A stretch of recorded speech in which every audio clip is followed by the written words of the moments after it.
Done बेटा?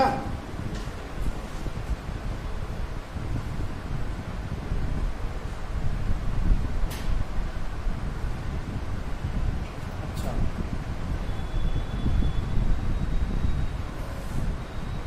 तो ये हम लोगों ने चार्ज प्रॉपर्टीज डिस्कस की। ये सारी चार्ज प्रॉपर्टीज हम लोगों ने डिस्कस की और इन पे बहुत सारे क्वेश्चंस बनते हैं। मैक्सिमम चार्ज प्रॉपर्टीज एनसीईआरटी में दी हुई है और अदर बुक्स में बेस्ट बुक्स हैं, टेक्निक हेलिडे वगैरह जो भी हैं सब दी हुई है। कुछ चीजें मैंने थोड़ी एक्स्ट्रा बताई हैं जेईई और नीट लेवल पे।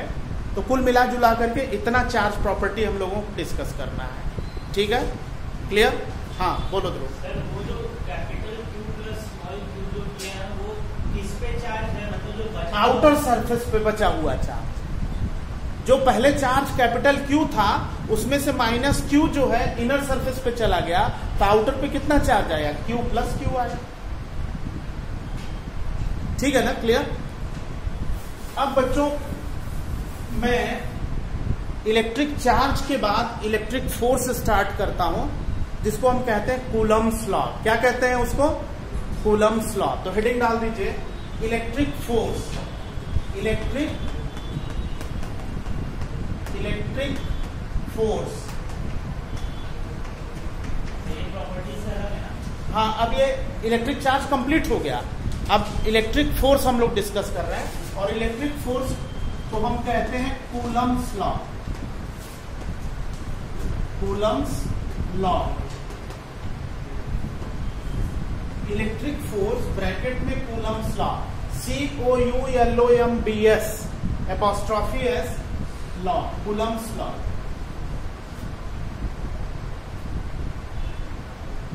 Coulomb's law.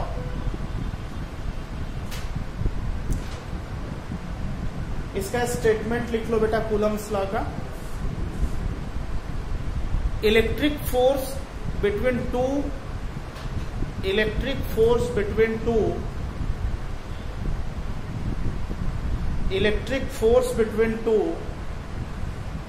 stationary point charges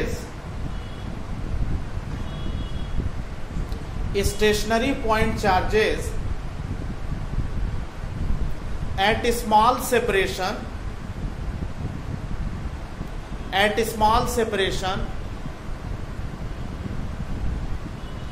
is directly proportional to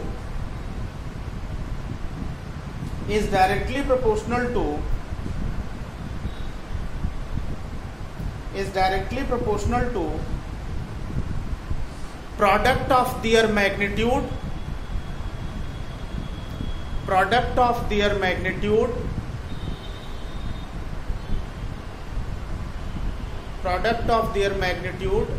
and inversely proportional to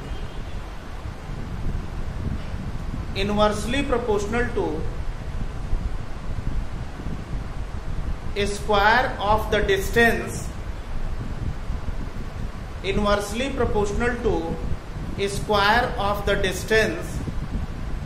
between these charges. Square of the distance between these charges.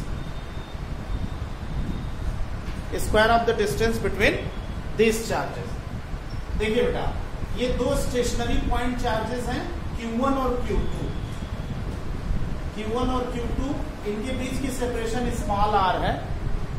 तो कूलम्स लॉ कहता है, अकॉर्डिंग टू कूलम्स लॉ कहता है कि इनके बीच जो electric force लगेगा वो electric force proportional of modulus of Q1 Q2 होगा, directly proportional to product of their magnitude and inversely proportional to what? R square. This is Coulomb's law.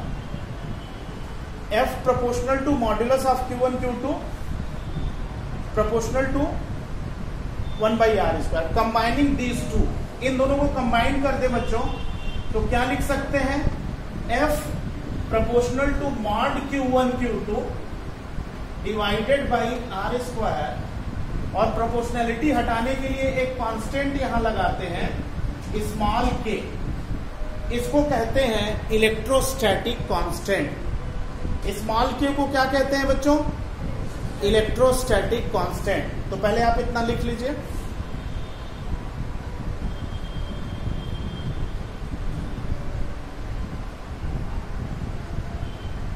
Small के electrostatic constant,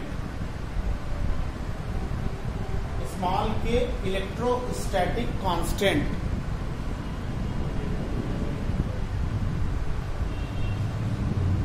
small के electrostatic constant.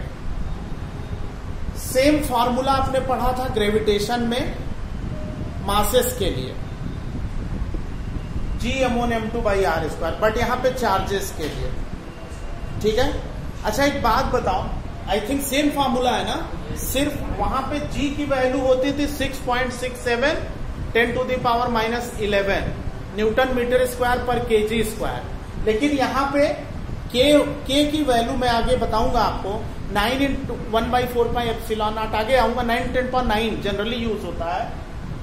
यहां पे जो important बात है वो आपको इतना नोट कर लिया बेटा, ये कूलम्स फार्मूला है, ये कूलम्स लॉ है, कूलम्स लॉ का फार्मूला है K(q1q2/r²। अब इसको थोड़ा सा एनालाइज करते हैं इस फार्मूले को। ऊपर देखिए यहां पे F इक्वल्स टू स्मॉल के mod Q1 Q2/r²। Same formula mass के लिए G(m1m2/r²। मास ऑफ, देखो बच्चों, मास को हम ग्रेविटेशनल चार्ज कहते हैं। मास का दूसरा नाम क्या है? Gravitational charge. और यहां पे हम क्या पढ़ रहे हैं? Electric charge. तो ग्रेविटेशनल चार्ज का फार्मूला G(m1m2/r²। मास और चार्ज में क्या डिफरेंस है? आपको मैंने पहले भी बताया, मास केवल पॉजिटिव होगा, इलेक्ट्रिक चार्ज पॉजिटिव नेगेटिव दोनों हो सकता है। पहला डिफरेंस, मास केवल पॉजिटिव होगा और इलेक्ट्रिक चार्ज पॉजिटिव भी हो सकता है, नेगेटिव भी हो सकता है, पहला डिफरेंस। दूसरा डिफरेंस क्या होगा कि इलेक्ट्रिक चार्ज जहां होगा वहां मास जरूर होगा। समझ रहे हो ना? जैसे इलेक्ट्रॉन है तो इलेक्ट्रॉन में चार्ज है तो इलेक्ट्रॉन का मास भी है, लेकिन जहां मास है वहां चार्ज होगा ये जरूरी नहीं है। जैसे न्यूट्रॉन है, न्यूट्रॉन में मास है लेकिन चार्ज नहीं है। जहां मास होगा वहां चार्ज हो भी सकता है, नहीं भी हो सकता है, लेकिन जहां चार्ज होगा वहां मास सर्टेनली होगा। इलेक्ट्रॉन है, चार्ज है तो मास भी है। न्यूट्रॉन है, मास है लेकिन चार्ज नहीं है। Is this clear? तो ये मासेस जो है वीक फोर्स जनरेट करते हैं और चार्जेस हमेशा स्ट्रांग फोर्स जनरेट करते हैं। ये स्ट्रांग फोर्स है और G(m1m2/r²) वीक फोर्स है। चार्ज क्वांटाइज्ड होता है, चार्ज क्वांटाइज्ड होता है, लेकिन मास का क्वांटाइजेशन का कोई कॉन्सेप्ट नहीं है। कहीं पढ़ा है आपने मास, क्वांटाइजेशन ऑफ मास? नहीं पढ़ा है ना, लेकिन क्वांटाइजेशन ऑफ चार्ज पढ़ा है आपने। तो ये सारी प्रॉपर्टीज दिमाग में रहेंगी हमेशा। ये डिफरेंस है। स्मॉल के का क्या नाम है बच्चों? Electrostatic constant. और इलेक्ट्रोस्टैटिक कांस्टेंट की value numerical point of view से 1/4πε होती है बच्चों। इसकी 4 वैल्यूज पॉसिबल है। 1/4πε0 कैपिटल के को मैंने डाइलेक्ट्रिक कांस्टेंट बताया था। ये एयर में होता है, सॉरी ये मीडियम में होता है। जैसे दो चार्ज के बीच कोई मीडियम, दो चार्जेस को अगर वाटर में डिप कर दें तो ये वैल्यू यहां रखेंगे और फार्मूला लगा देंगे।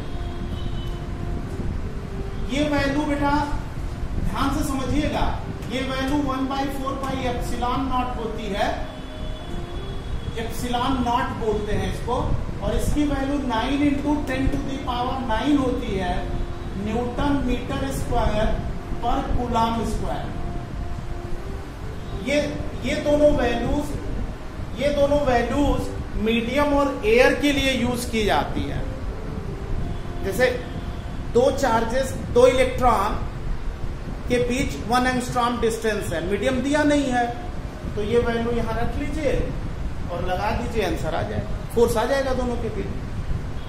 दो चार्जेस वाटर में डिप है, ये वैल्यू रख दीजिए।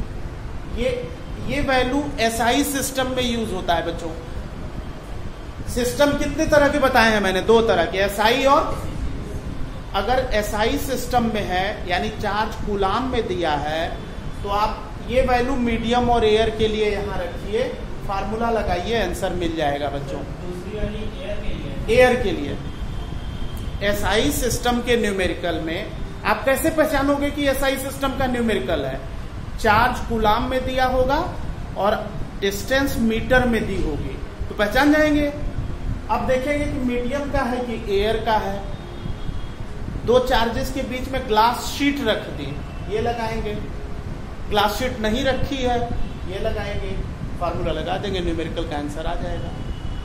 एसआई सिस्टम में, सीजीएस सिस्टम में कैसे पहचानेंगे? चार्ज स्टैट कूलाम में दिया होगा या ईएसयू में दिया होगा। देखो बच्चों, थोड़ा सा यहां पे एक्सप्लेन कर देता हूं। चार्ज अगर कूलाम में है तो कौन सी यूनिट में चार्ज है?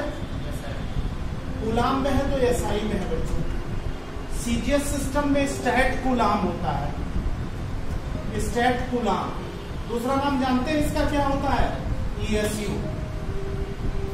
अगर न्यूमेरिकल में चार्ज ईएसयू में दिया है या स्टैट कूलाम में दिया है, तो आप सीजीएस वाली वैल्यू रखेंगे। जैसे ये वाली वैल्यू 1/K और एक और होती है 1, ये दोनों सीजीएस के लिए है। पहले आप इतना नोट कर लो, तब इसको एक्सप्लेन करूंगा मैं, ताकि न्यूमेरिकल में दिक्कत ना आए। पहले आप इतना नोट कर लीजिए। ये दोनों वैल्यू एसआई की है बच्चों, ये दोनों वैल्यू एसआई सिस्टम में है, सिस्टम एसआई के लिए है, और ये दोनों वैल्यू सीजीएस के लिए है। कूलम्स लॉ, ये एसआई में चार्ज की यूनिट है। चार्ज की एसआई यूनिट क्या है? कूलाम। और चार्ज की सीजीएस यूनिट क्या है? स्टैट कूलाम या ईएसयू।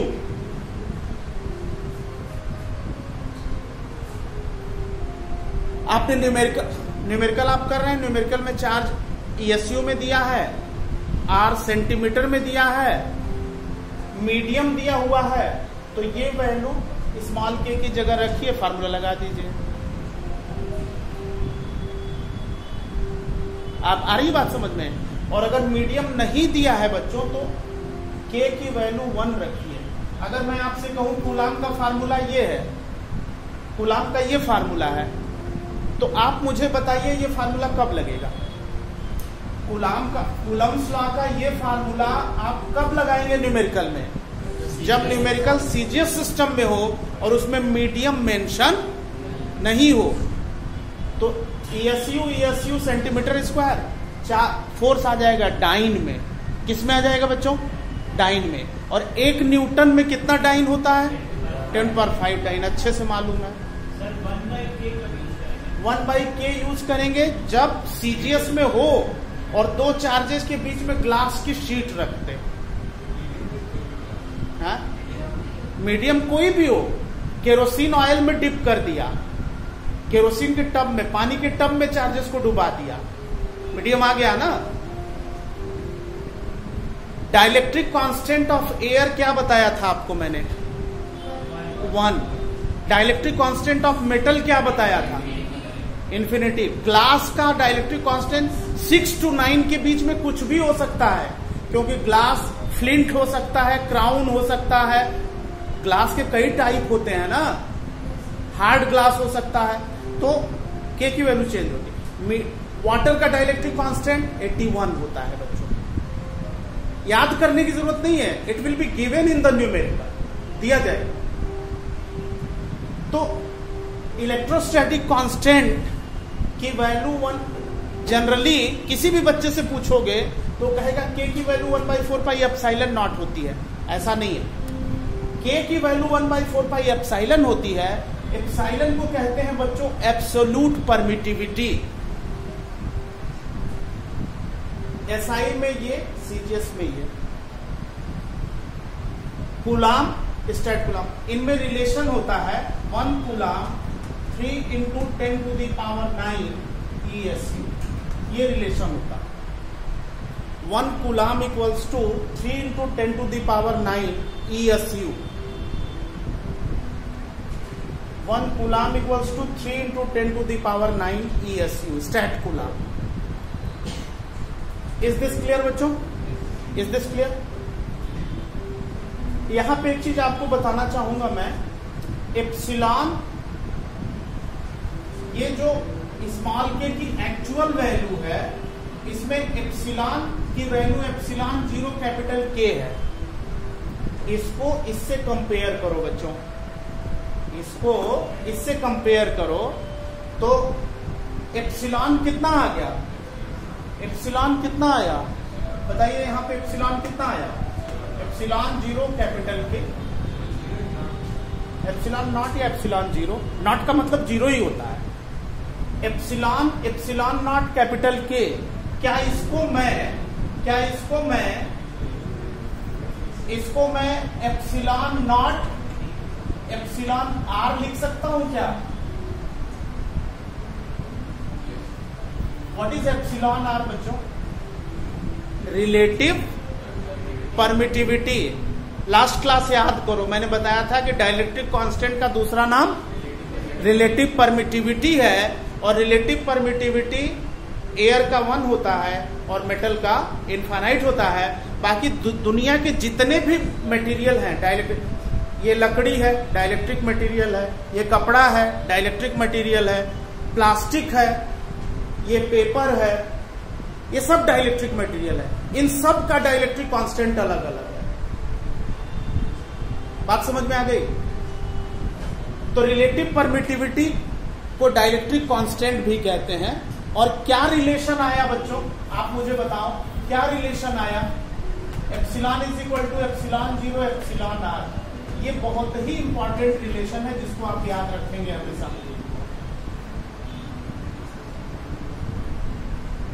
Epsilon equals to epsilon 0 capital K और epsilon 0 epsilon are.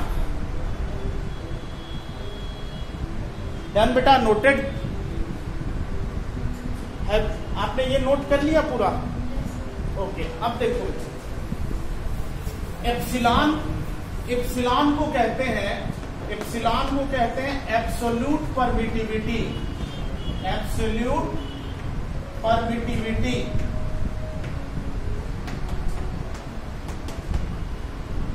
Epsilon naught को कहते हैं बच्चों permittivity of free space. Permittivity of free space, free space. इसकी वैल्यू होती है 8.85 10⁻⁻12 coulomb newton metre square, sorry coulomb square upon newton metre square. Epsilon naught is called permittivity of free space और vacuum. Free space 8.85 10⁻12 coulomb square upon newton metre square. और epsilon R को क्या कहते हैं बच्चों? 3 तरह की परमिटिविटी है, absolute permittivity, permittivity of free space, और इसको क्या कहते हैं? Relative permittivity. Relative permittivity, relative permittivity. और इन तीनों परमिटिविटी में क्या रिलेशन है? इन तीनों परमिटिविटी में रिलेशन क्या है? Epsilon equals to epsilon naught epsilon are.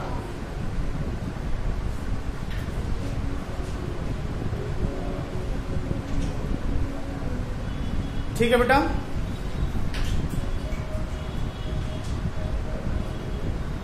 अच्छा, तो ये तो कूलम्स लॉ का स्टेटमेंट हो गया, कूलम्स लॉ का स्टेटमेंट हो गया और उसका फार्मूला हो गया। समझ में आ गया होगा आपको।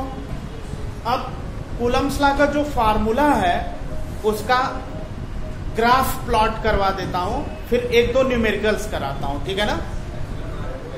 एप्सिलॉन नॉट की वैल्यू ये लिखा है ना, एप्सिलॉन आर हर मीडियम का अलग अलग होगा, अभी बताया ना, वो न्यूमेरिकल में दिया होगा। डाइलेक्ट्रिक कांस्टेंट हर मटेरियल का अलग अलग है बेटा। Is this clear? देखो, graphical representation of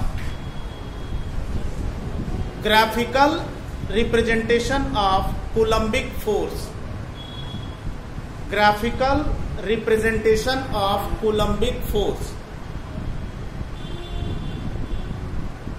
graphical representation of Coulombic force.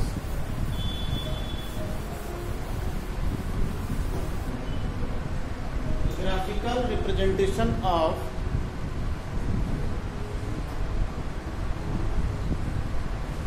Coulombic force. देखो बेटा, ध्यान से सुनिए। These are two charges Q and Q. Suppose both charges Q and Q, separation R. Clear? This is vertical axis, this is horizontal axis.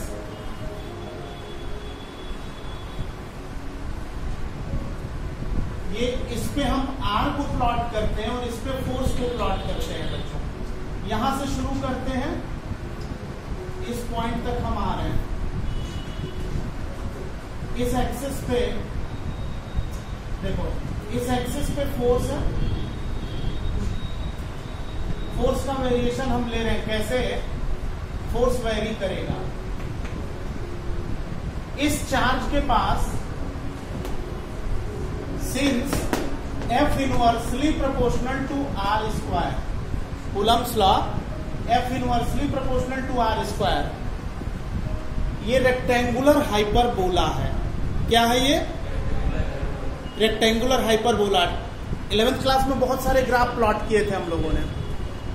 तो अगर हम इस वाले चार्ज से, मान लो किसी चार्ज को मैं इसके पास लाता हूं, Q1 चार्ज Q1 को मैं इसके बिल्कुल पास रखता हूं, दोनों के बीच रिपल्सन इनफाइनाइट होगा।